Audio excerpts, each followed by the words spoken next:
de todo lo cual surge también la certeza y la infalibilidad de la perseverancia, o sea, la inerrancia con respecto a esta doctrina, que esa perseverancia no se va a truncar con nada.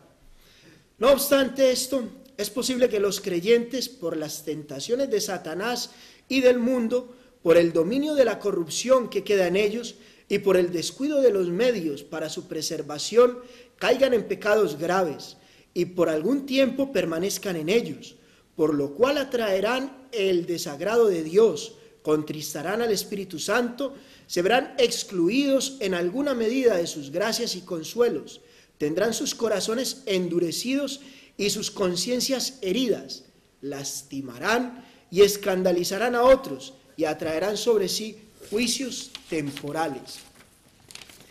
Esta doctrina, hermanos y amigos, es una doctrina duramente atacada desde el momento mismo en el cual se dio la confesión de fe de Westminster. El pensamiento calvinista en este aspecto es bastante criticado y básicamente las críticas se resumen en un par de cosas. La primera es que esta doctrina no está de acuerdo con la voluntad libre del hombre. El hombre tiene una voluntad libre en la cual pues el hombre puede obrar bien o obrar mal. Hay una libre agencia, somos los hombres, el ser humano como tal, tiene una libre agencia moral. Entonces dicen que esta doctrina ataca a esta libre agencia moral del hombre.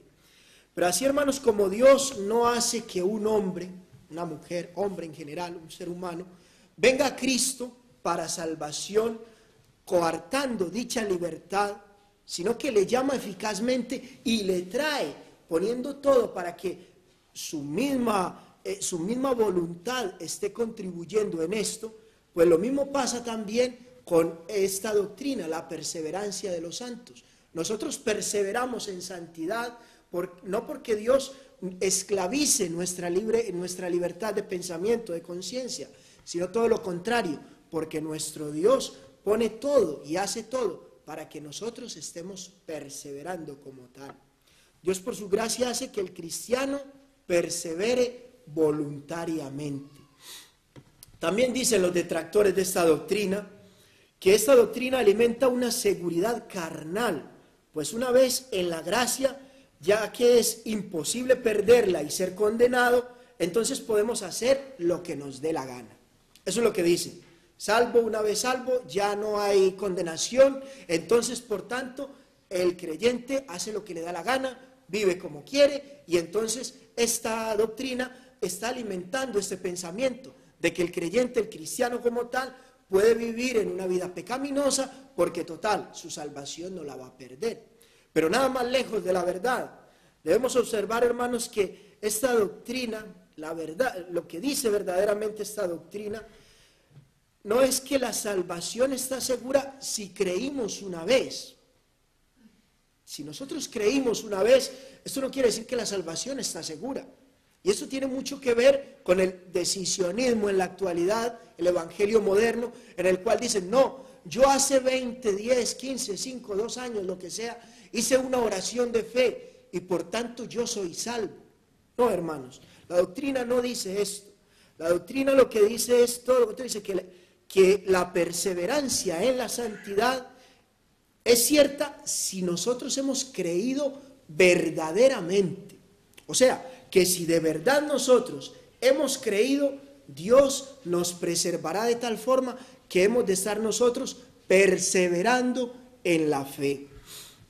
Dice el comentarista Hosh en el comentario a la Confesión de Fe de Westminster, que por cierto es un libro que yo le recomiendo a todos los cristianos, sin distinción alguna de credo, porque es una forma impresionante de mostrar lo que son las grandes doctrinas de la gracia como tal. Y dice este hombre que esta doctrina no enseña que los esfuerzos persistentes de nuestra parte no sean necesarios para asegurar la perseverancia en la gracia hasta el fin, sino el que estos esfuerzos tienen un éxito seguro. O sea, que no nos hace falta, no dice la doctrina que no tenemos que perseverar. Lo que dice la doctrina es que nuestro nuestros esfuerzos en perseverar en la santidad, en perseverar en nuestra fe, tienen un éxito seguro, porque Dios obra en nosotros así el querer como el hacer por su buena voluntad. Lo dice citando Filipenses 1, el versículo 2, el capítulo 2, versículo 13. Y concluye diciendo Jos que la perseverancia de los santos es tanto un deber como una gracia. Y dice, y esto es el centro de la doctrina para nosotros los que decimos ser reformados. La doctrina es tanto un deber como una gracia. Y la gracia debe predicarse para alentar al diligente. Y el deber se debe predicar, el deber y su necesidad absoluta también debe predicarse para despertar a los perezosos y para hacer crecer en todos, perezosos y diligentes, el sentimiento de la obligación para con nuestro Dios. Entendiendo pues, hermanos, esto que hemos venido hablando, que nosotros somos salvos únicamente, exclusivamente y imposiblemente por otro medio que no sea la gracia de Dios, el favor inmerecido de Dios, entendiendo bien que nuestras buenas obras, nuestros esfuerzos, lo que nosotros podamos hacer, no contribuye absolutamente para nada en nuestra salvación. Hemos de entender que somos salvos, que somos preservados y que somos glorificados solo, única y exclusivamente por la gracia de Dios. Entendiendo esto y teniéndolo como fondo para poder continuar con el discurso, yo propongo, hermanos, que meditemos desde este nuestro texto, la forma en la cual hemos de perseverar en nuestra fe para poder nosotros estar glorificando a Dios. Y lo primero que hemos de decir con respecto a la perseverancia de los santos en la fe, es que hemos de perseverar en nuestra fe con claridad de metas. Dice nuestro texto, el versículo 4 y 5, Oye Israel, Jehová nuestro Dios, Jehová uno es, y amarás a Jehová tu Dios de todo tu corazón y de toda tu alma y con todas tus fuerzas. Al igual que muchas personas, yo nací en un pueblo, pero desde muy niño me llevaron a la ciudad. Cuando llegué a la ciudad, pues crecí en la ciudad, me habitué con lo que es la vida en la ciudad, y la verdad es que vivir en una ciudad tiene sus más, tiene sus menos, pero tiene una cosa muy buena, y es que en las ciudades nos orientamos muy fácil. Las calles están numeradas, las calles tienen nombres, podemos ir de un lugar a otro aprendiéndonos la parada del autobús, el metro, cómo llegar hasta allí sin ningún inconveniente. Pero ¿qué le pasa, hermanos y amigos, al urbanita cuando es sacado de la ciudad y puesto en el campo? Yo recuerdo en mi época de militar que nosotros usábamos brújulas, llevábamos mapas, teníamos radios de comunicación, todo esto para podernos ubicar y para podernos guiar por el medio del monte, por el medio de toda aquella inmensidad inexplorable que es el campo y las selvas y las montañas colombianas. Y yo recuerdo con todos estos artilugios que teníamos, estar allí perdidos en medio de la selva, del monte, del campo, porque no entendíamos todos estos aparatos, no nos daban una clara información o no comprendíamos la información que nos daban. Pero hermano, solo habían un tipo de personas que nunca se perdían, y eran aquellos que habían crecido desde niños en el campo. Era curioso, era curiosísimo, porque los del campo solo les bastaba mirar la hora, ver hacia dónde estaba la sombra, y llegaban y señalaban un lado y decían, por ahí. Y ellos nos ponían en el camino que ninguno veía, y decían, por ahí tenemos que ir. Era curiosísimo, y nosotros no veíamos el camino y no entendíamos cómo era posible que ellos vieran el camino por el que teníamos que andar. Y nos llevaban por medio de trochas, por medio de montañas, de ríos, de lagos, de selvas, y llegábamos donde teníamos que llegar, guiados por estas personas que conocían el camino. Pues la vida del cristiano verdadero tiene mucho que ver con esto. El cristiano verdadero está en el mundo como el personaje del libro de Juan Bunyan, este personaje tan amado por todos los que hemos leído este libro, que lleva precisamente este nombre de cristiano, el peregrino. Pues estamos igual que este personaje en un mundo bastante agreste, es un mundo vasto. La gente a nuestro alrededor, hermanos, deambula de un lado a otro, buscando un lugar que se llama felicidad. La gente se cruza con nosotros, nos traen consejos, nos dan buenas opiniones y nos dicen, por aquí llegarás más fácil. La meta es la felicidad, es lo que hay que buscar. Todos sin excepción tenemos que buscar la felicidad. Y eso es lo que el mundo a nuestro alrededor nos está vendiendo y es lo que nos enseña como tal. Nos dan ciertos consejos, a veces nos enseñan verdaderas artimañas y en muchas ocasiones nosotros somos arrastrados en ese rol del mundo a buscar también esa felicidad. El tema, hermanos, es que nosotros los cristianos vamos en sentido contrario del mundo. No en que nosotros vamos buscándonos la felicidad, sino la tristeza, no. Vamos en el sentido contrario de que ellos buscan una meta que está en un extremo y nosotros buscamos otra que está en otro extremo como tal. La meta nuestra no es otra, o el todo de nuestra vida, no es otra cosa que glorificar a Dios y gozar de Él para siempre. Esa es la meta del cristiano verdadero. No es la búsqueda de la felicidad que el mundo nos vende, es glorificar a Dios y gozar de Él para siempre. Esa es nuestra meta en esta vida. Pues hermanos, la doctrina que desarrollamos en este día nos asegura que llegaremos a este fin. Nuestra meta está segura, pues el que nos llama desde ese lugar, desde esa meta, ha puesto a nuestro lado un guía infalible, un guía que no se pierde, un guía que ha crecido en realidad en el lugar al cual nosotros vamos y que conoce el camino. Y ese guía es el Espíritu Santo. A este guía no le basta nada más que mirar el reloj que muestra el momento en el cual nosotros hemos sido elegidos, no en el cual hemos creído, en el cual nosotros hemos sido elegidos. Él mira su reloj y sabe que en la eternidad pasada hemos sido elegidos por Dios para salvación. Y ve también el sol de justicia que se levanta por encima de nosotros y que nos cubre con la sangre de Cristo. Y este guía nos dice, por ahí. Y por ahí nosotros hemos de andar.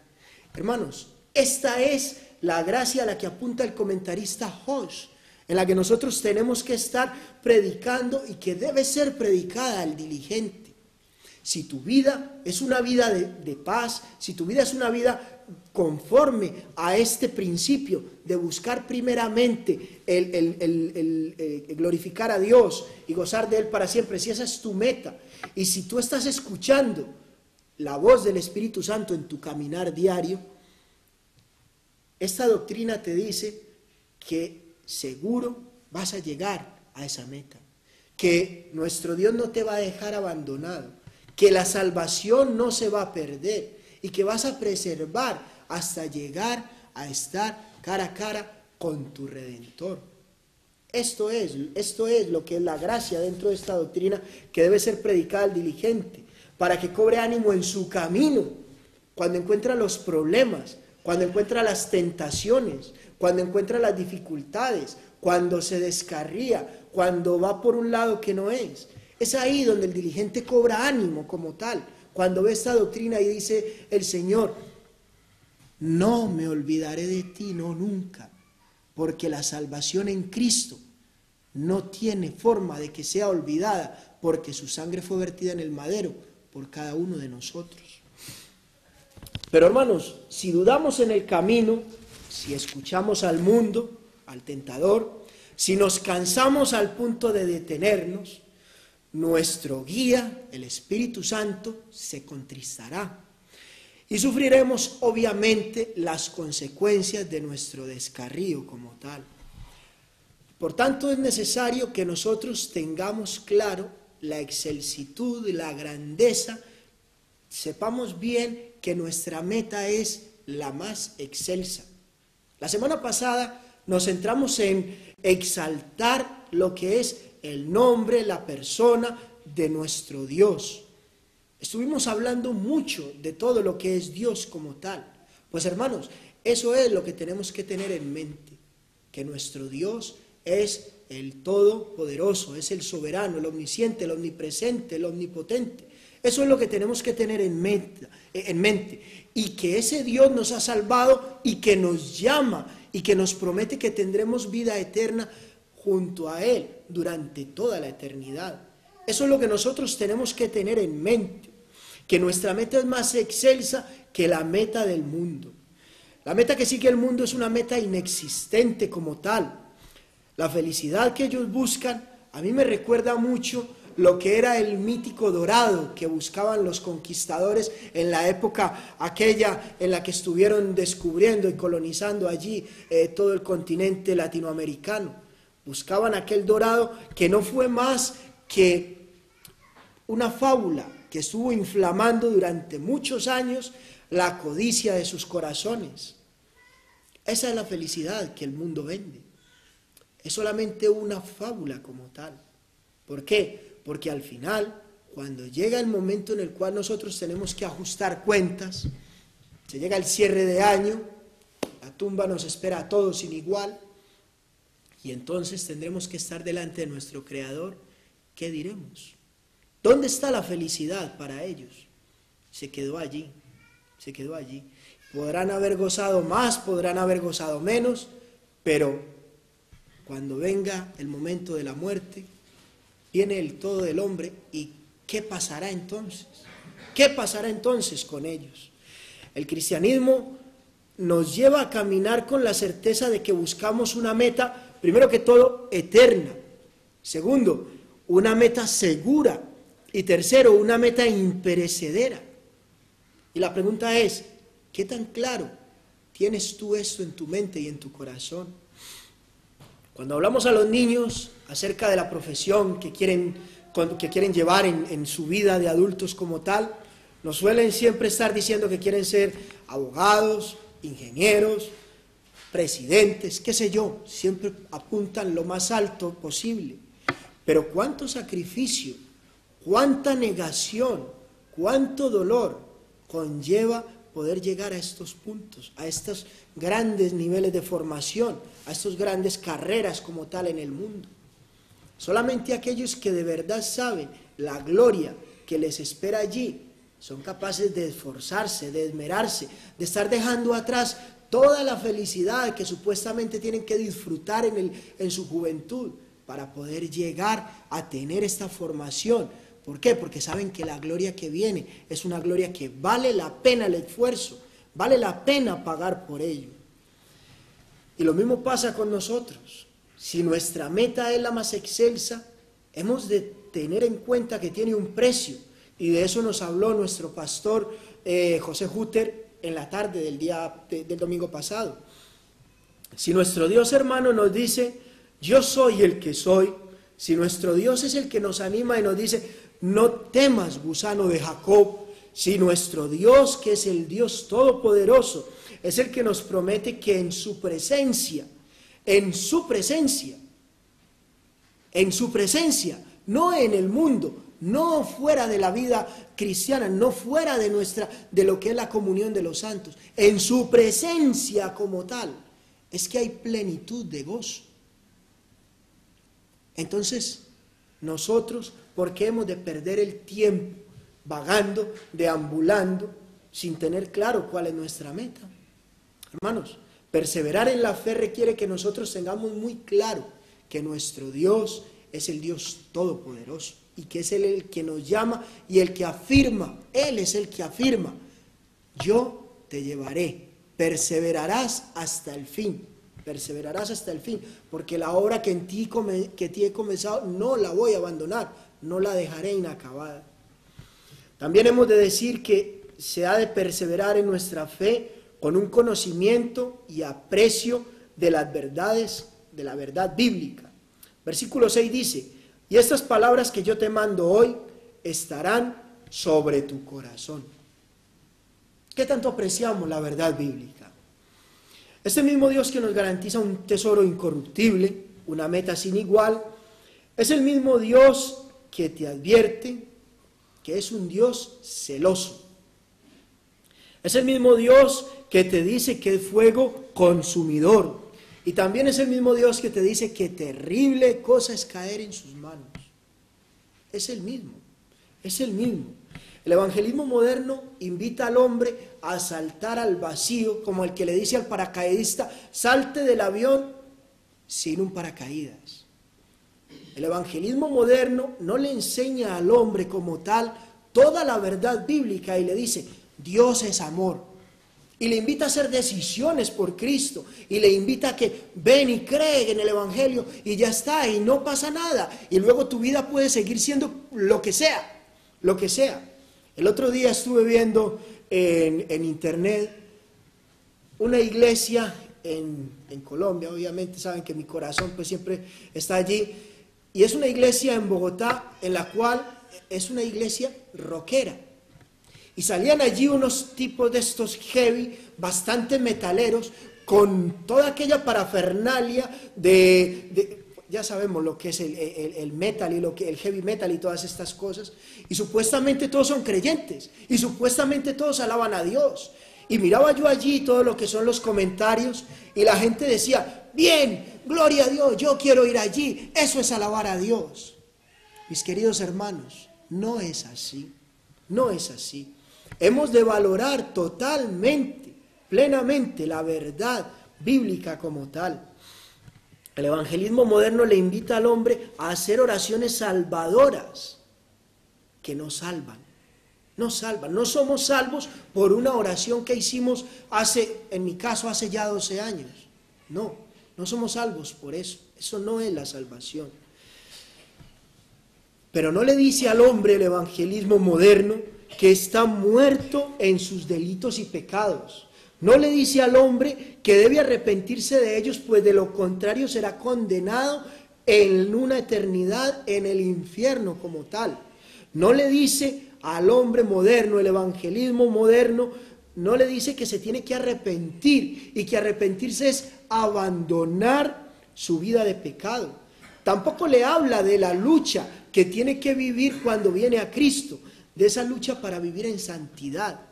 No se lo cuenta. ¿Por qué? Porque ¿para qué vamos a entretener la gente con eso? Porque eso es aburridor, porque eso desmotiva, porque cree y ánimo. No, la vida del cristiano es una vida de responsabilidad. No es una vida de emociones, es una vida de mucha responsabilidad como tal. No le dice que ser cristiano es tomar una cruz y seguir a Cristo. Ese es el evangelismo moderno.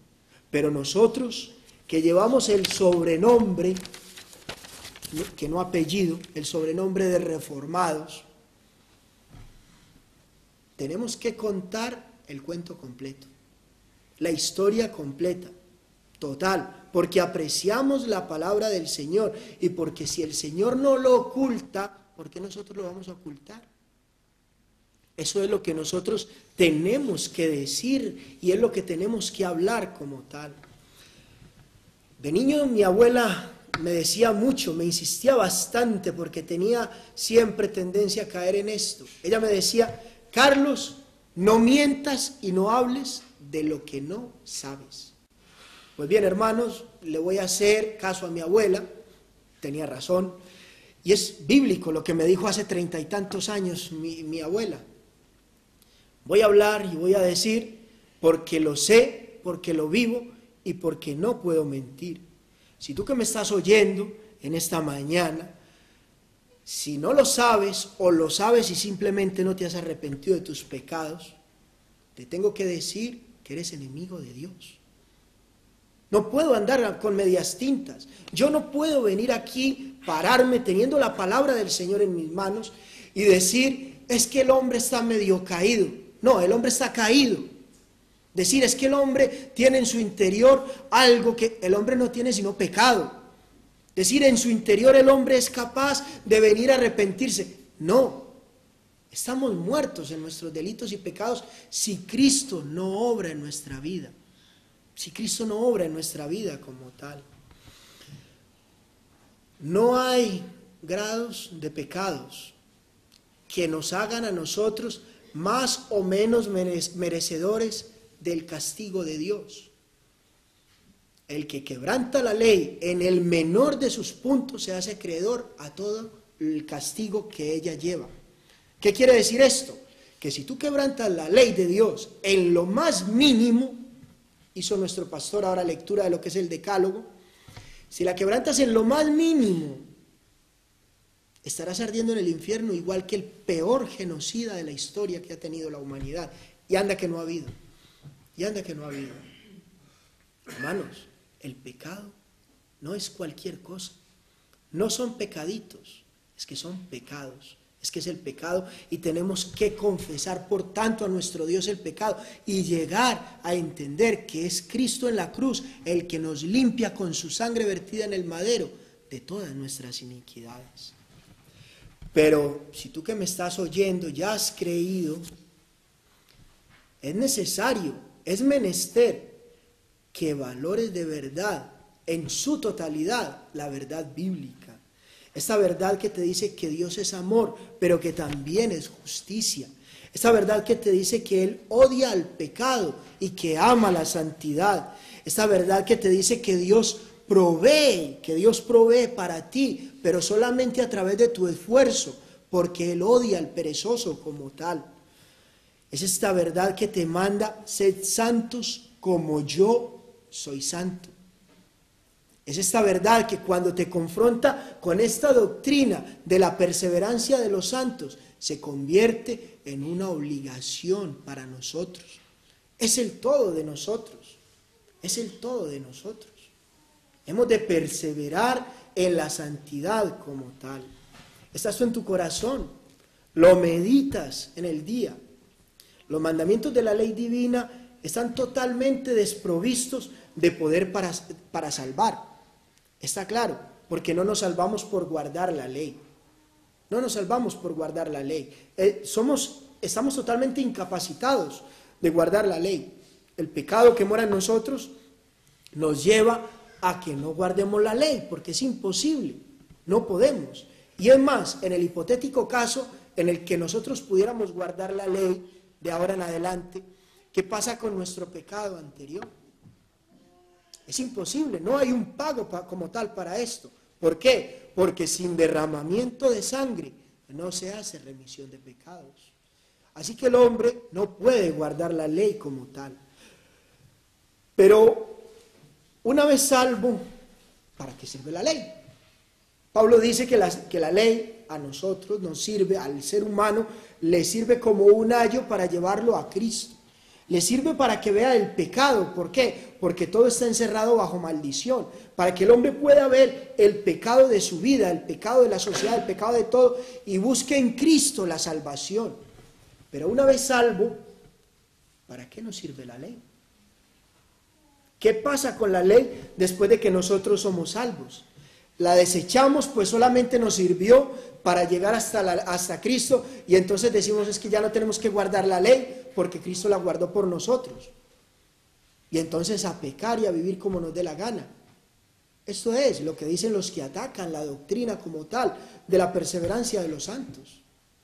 Pero no es así, no es así.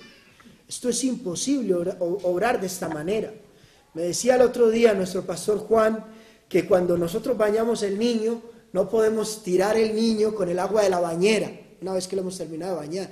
Y es bastante curioso, ¿no? Me imagino yo allí a Vicky bañando a Marcos y luego tirándolo completo. Ya sabemos el tamaño de Marcos, ¿no? Complicado. Pero bueno, no se puede hacer lo mismo con la ley. Si la ley no nos sirve para salvarnos, si solamente nos lleva hasta Cristo para poder encontrar la salvación en Él, la ley para el cristiano no está abolida. Nosotros no podemos desechar la ley de Dios, la ley moral me refiero, no la ley civil. Hermanos, la ley moral está allí y nos está demandando a nosotros que debemos de ponerla por obra. Y nos está diciendo que ella debe ser nuestra regla de fe y conducta como tal. Pues es ella la que nos enseña el verdadero carácter de Dios. ¿Estás convencido de esto? ¿Estás convencido? Pregunto otra vez, ¿estás convencido de esto? La respuesta es sí. Ahora la pregunta es, ¿cómo lo llevas a la práctica? ¿Cómo lo llevas a la práctica? ¿Estás todos los domingos guardando el día del Señor? ¿Estás en la iglesia, que es el lugar donde el Señor te llama a congregarte con el pueblo del Señor para estar tributándole el culto que Él se merece? ¿O estás por ahí en el mundo buscando la felicidad que el mundo ofrece, en el cine, en el campo, en la playa? Por citar uno solo de los mandamientos. Por citar uno solo de los mandamientos. Es de verdad la ley, la regla de nuestra fe y conducta. Hermanos, tenemos que tener aprecio por la verdad bíblica. Tenemos que tener aprecio por la ley de Dios. Hemos de perseverar también nosotros en nuestra fe con visión de futuro y sentido de pertenencia. Visión de futuro y sentido de pertenencia. El versículo 7 nos dice que estas palabras, la ley, la repetirás a tus hijos y hablarás de ella estando en tu casa y andando por el camino y al acostarte y cuando te levantes. Esto va a sonar políticamente incorrecto, pero lo tengo que decir porque lo conozco y lo tengo que decir porque es la verdad. Me da igual los valores, tengo que buscar aquí porque es que no sé, tiene un nombre tan raro que es que la verdad hay que leerlo. Los valores de nuestra sociedad, los valores progresistas de nuestra sociedad laica. Me da exactamente igual. Ni me mueven, ni me perturban, ni me inquietan, no me dan nada. Pero es que tampoco me motivan, ni me inquietan, ni me hacen perder la calma los valores tradicionalmente conservadores de nuestra sociedad católica. Porque ambos son son las dos caras de la misma moneda.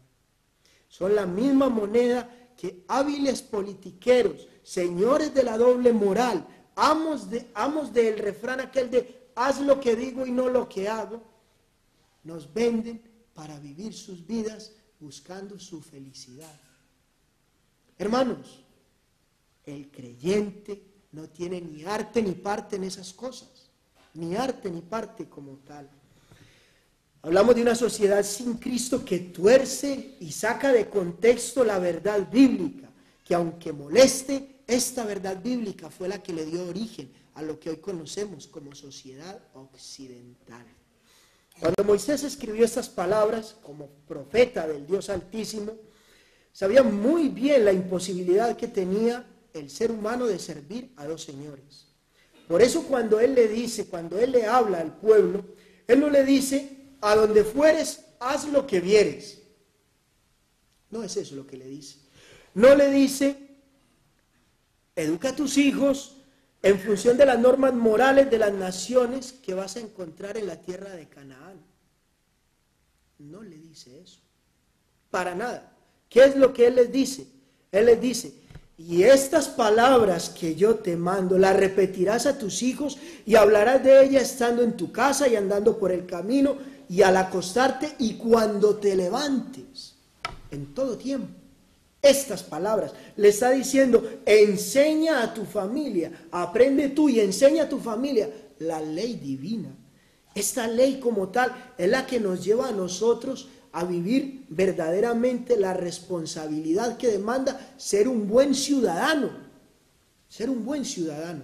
El cristiano tiene que ser de los ciudadanos el mejor. ¿Por qué? Porque la ley es su modelo de conducta como tal. Y no nos engañemos, una vez que ese sea nuestra forma de pensar, el esquema en el cual nosotros estemos comprendiendo y haciendo todo lo que vivimos en nuestra vida, hemos de cumplir y hemos de vivir en la sociedad siendo ejemplo, siendo luz, siendo sal. No aprendiendo los nuevos modelos ni aprendiendo los antiguos esquemas sin Cristo. Porque hermanos, esta es una sociedad sin Cristo.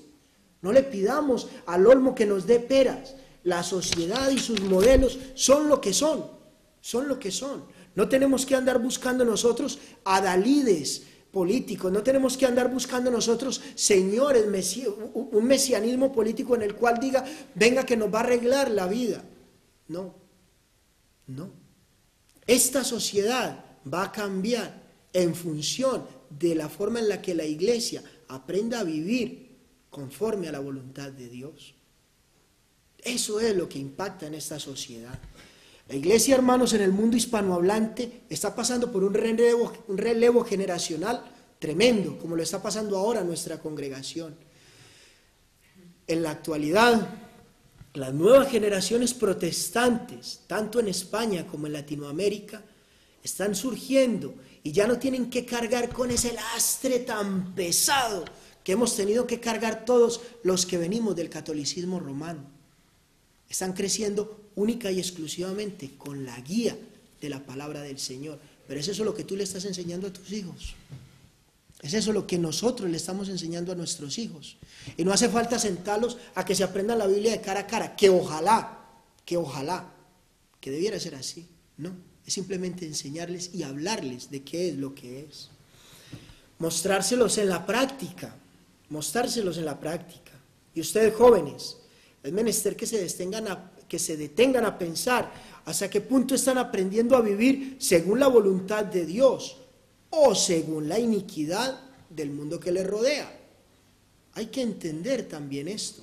Hasta qué punto aprendemos más el modelo de comportamiento, de vida y de sociedad que nos pone la palabra del Señor, o vamos más bien por el mundo, sus falacias y todas sus estupideces.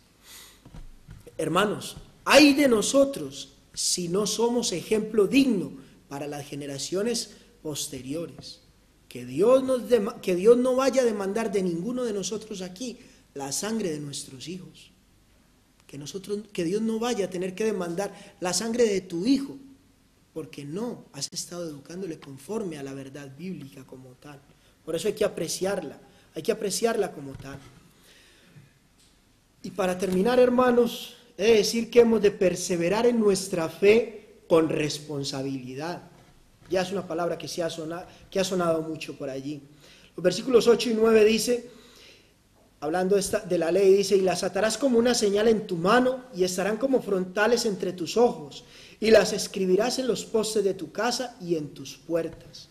Si la ley de Dios no va unida a nuestras acciones, no forma parte de nuestros pensamientos, no es el marco en el cual nosotros pensamos y meditamos, entonces no hemos de perseverar en la fe cristiana como debe ser.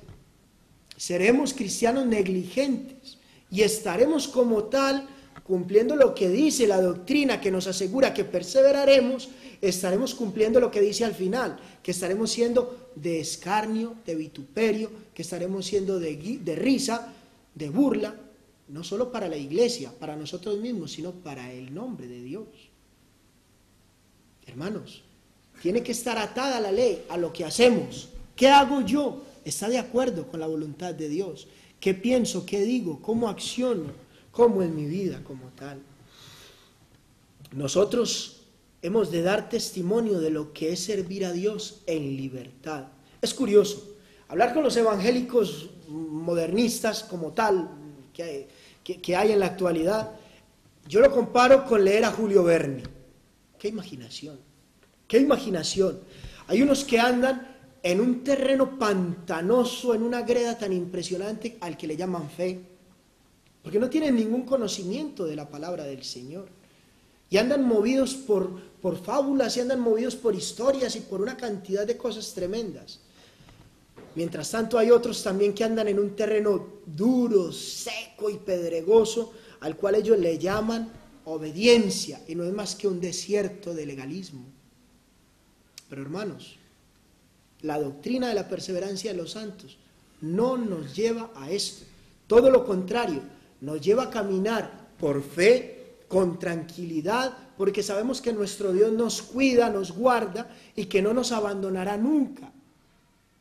Y nos lleva a vivir una vida reposada en Cristo, porque vivimos nuestra vida puestos los ojos en Jesús. Pero también nos lleva a vivir con esa responsabilidad de saber que esa sangre de Cristo fue vertida por mí y por tanto no la he de menospreciar. Conclusión, hermanos, ser cristiano reformado, que últimamente esta palabra me lleva de cabezas. Ser cristiano reformado no es saber doctrina, es aplicar doctrina. De nada te vale conocer todas las doctrinas de la gracia, y esta en especial, y entrar en debate con todo el que quiera debatir esta doctrina, si no la pones en práctica en tu vida, si no caminas con seguridad sabiendo que el Señor te cuida, y si no andas con responsabilidad como tal. Hay que aplicar la doctrina, y esta doctrina precisamente de la perseverancia de los santos es, al igual que la santificación, la doctrina en la que nosotros nos tenemos que esmerar, porque para eso estamos aquí, porque hemos sido salvados para buenas obras en Cristo Jesús. Ese es el todo, hermanos. Mañana cuando te pregunte tu hijo diciendo qué significan los testimonios y estatutos y decretos que Jehová nuestro Dios os mandó, entonces dirás a tu hijo: nosotros éramos siervos de Faraón en Egipto, y Jehová nos sacó de Egipto con mano poderosa. No hace falta traerle el libro de teología sistemática de Belco, que también hay que leerlo, estupendo, ¿vale? Pues no hace falta simplemente decirle: mira mi testimonio, yo estaba vendido al pecado, nací, crecí, viví vendido al pecado, y Dios me salvó. Y aquí está la evidencia, mi vida de santidad. Eso es lo que le tenemos que decir a ellos. Jehová hizo señales y milagros grandes y terribles en Egipto sobre Faraón y sobre toda su casa delante de nuestros ojos. Y nos sacó de allá para traernos y darnos la tierra que juró a nuestros padres. Y este Dios que me sacó de esta vida de pecado, de esta vida de inmundicia, prometió que nada me arrancará de su mano. Y Él me asegura que me dará la tierra celestial. Hermanos, esto es lo que tenemos que pensar y lo que tenemos que transmitir. Y nos mandó Jehová que cumplamos todos estos estatutos y que temamos a Jehová nuestro Dios, para que nos vaya bien todos los días y para que nos conserve la vida como hasta hoy. Y tendremos justicia cuando cuidemos de poner por obra todos estos mandamientos delante de Jehová nuestro Dios, como Él nos ha mandado. Y se acabará la crisis. Entonces, y tendremos lo que el mundo no tiene: justicia, justicia, justicia. He ahí, hermanos, lo que necesita esta nación y todas las naciones del mundo. Necesitan a Cristo como su Señor y Salvador, y necesitan una iglesia pujante, una iglesia de oración y una iglesia que esté viviendo conforme a la voluntad de Dios y que sea motivo de envidia para el mundo y que vean en nosotros eso que ellos no tienen. Hermanos, a nuestro Dios que nos salvó, a nuestro Dios que nos cuida y que nos está garantizando que perseveraremos en nuestra vida de fe, a Él sea la gloria. Vamos a orar. Señor y Padre bueno, te damos las gracias por tu palabra. Te damos, Señor, las gracias por el ánimo que ella nos da, por la forma en la cual, Señor, tú estás cuidando y velando por nosotros. Pero también, Señor, te damos las gracias incluso por la responsabilidad que depositas en nosotros. Tú nos has mandado a ser luz y sal en este mundo de tinieblas, y reconocemos, Señor, nuestra iniquidad y reconocemos nuestra carne de pecado. Pero bendito Dios, reconocemos que tu Espíritu está morando en nosotros, que nuestro Espíritu nos está llamando en todo momento a estar buscando la santidad, porque sabemos que la santidad conviene a tu casa. Por tanto, Señor, danos sabiduría y fortaleza para poder vivir vidas conforme a tu voluntad. Te lo pedimos en el nombre de Cristo Jesús y para tu gloria. Amén, Señor.